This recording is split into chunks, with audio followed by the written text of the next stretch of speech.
एक चॉकलेट देऊन त्यानं या 5 वर्षांच्या लेकीला ओरबाडलं.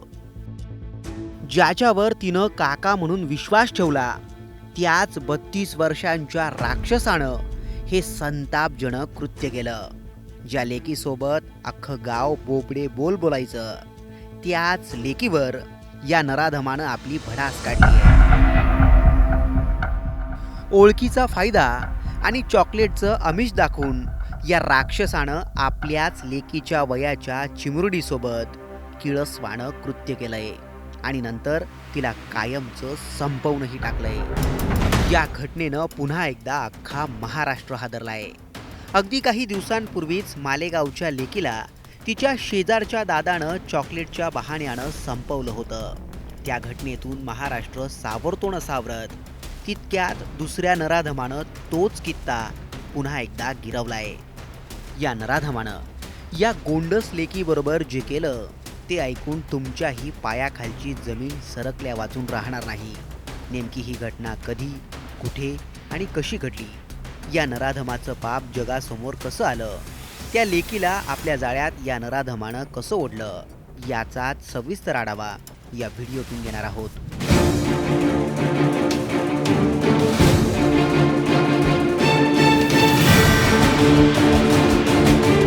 प्राथमिक माहितीनुसार समीर कुमार मंडल चॉकलेट द्यायच्या हिशोबाने घेऊन गेला आणि त्यांनी हे कृत्य केले.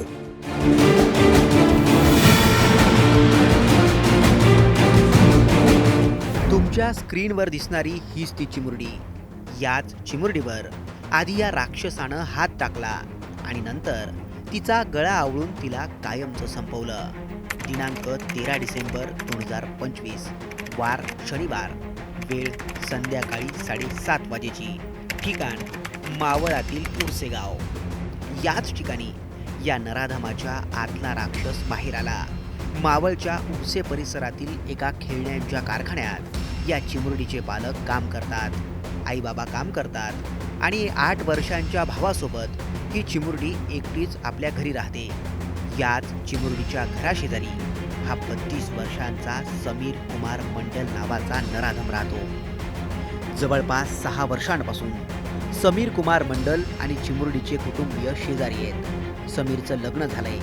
माध्यमांनी दिलेल्या वृत्तानुसार त्याच्या पत्नीला क्षयरोग झालाय. समीर कुमार मंडल शेजारीच राहत असल्यामुळे चिमुरडी आणि तिचा 8 वर्षांचा भाऊ हे दोघेही त्याला चांगलंच ओळखत होते. नेमकं याच ओळखीचा गैरफायदा घेत या राक्षसानं डाव साधलाय. प्राथमिक माहितीनुसार ही तिथंच खेळत होते. त्याचा तिला चॉकलेट द्यायचे म्हणून सदर समीर कुमार मंडल चॉकलेट द्यायच्या हिशोबाने घेऊन गेला आणि त्यांनी हे कृत्य केले. चॉकलेट द्यायच्या बहाण्यानं त्या चिमुरडीला यानं सोबत नेलं आणि एका सुमसान ठिकाणी तिच्यावर अत्याचार केला.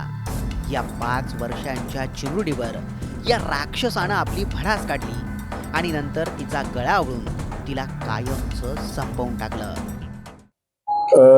काल रात्री साधारणतः 11:30च्या दरम्यान पोलीस स्टेशनला कॉल पडला की एका लहान मुलीला 5 वर्षाच्या मुलीला किडनॅपिंग करण्यात आलेलं आहे. त्यानुसार आमच्या विविध पथकांनी, म्हणजे क्राईमचं पथक आहे, आमच्या पोलिसांचे वरिष्ठ पी आहेत, आमचे DCP साहेब होते, गुंडा स्क्वॉडचं अँटी गुंडा स्क्वॉडचं पथक होतं, युनिट 4 होतं, त्यानंतर आमचे सगळे अंमलदार पोलीस स्टेशनचे सगळ्यांनी शोध घेत होते. सकाळीपर्यंत शोध घेतला आणि शोध घेतल्यानंतर संशयावरून आम्ही याच्यातील एक आरोपी समीर कुमार मंडल, वय 32 वर्षे, राहणार उर्से कारकेचाळ, तो जय हिंद कंपनीत नोकरी करतो. तो बाजूलाच पाठीमागच्याच रूममध्ये राहतो. तर त्याच्याकडून त्याला संशयावरून ताब्यात घेऊन अधिक विचारपूस केली. तसेच शोधाशोध घेतली. आमचे RCP पण होती. त्यानुसार शोधाशोध केल्यानंतर आम्हाला त्याला विश्वासात घेतले. त्यांनी सांगितलं की मी मुलीला गळा दाबून मारतो, कबुली दिली, मारलेली आहे आणि ती जागा दाखवतो. त्यानुसार आम्ही ते मुहूर्त अवस्थेत तिथे मिळून आली. तिथं आमचे पथक फॉरेन्सिकची लॅब, तसेच फिंगरप्रिंट आणि आमच्या सगळे क्राईमचे DCP साहेब वगैरे सगळ्यांनी जाऊन आम्ही ते मेमोरंडम करून ते ताब्यात घेतलं आहे आणि YCMला पुढील पोस्टमार्टमसाठी आणि पुढील मेडिकल तपासासाठी YCMला पाठवलेलं आहे निर्भयतेचे हे, आणि त्याच्यानुसार आरोपीला ताब्यात घेऊन त्याची पण मेडिकल करायला पाठवलेलं आहे आणि गुन्हा दाखल झालेला आहे. याच सुमसाम जागेवर या राक्षसानं त्या चिमुरडीला संपवलं. पोलिसांनी गावातील CCTV तपासून या राक्षसाला तात्काळ ताब्यात घेतलं. पण आपल्या शेजारी राहणारा विवाहित माणूस आपल्याच लेकीसोबत असं काही करेल हे ऐकून चिमुरडीच्या पालकांच्या पायाखालची जमीनच सरकली. आता विश्वास ठेवावा तरी कुणावर? लेकीबाळींनी आपल्या घरातही एकटं राहूच नाही का? पालकांनी आता शेजाऱ्यांवरही विश्वास ठेवायचा नाही का? असे प्रश्न या निमित्तानं विचारले जात आहेत. अशा नराधमांना तात्काळ फासावर लटकवा आणि पीडितेला न्याय द्या, अशी मागणी या घटनेनंतर पुन्हा एकदा जोर धरते. तुम्हाला याबाबत काय वाटतं? कमेंट करून नक्की कळवा.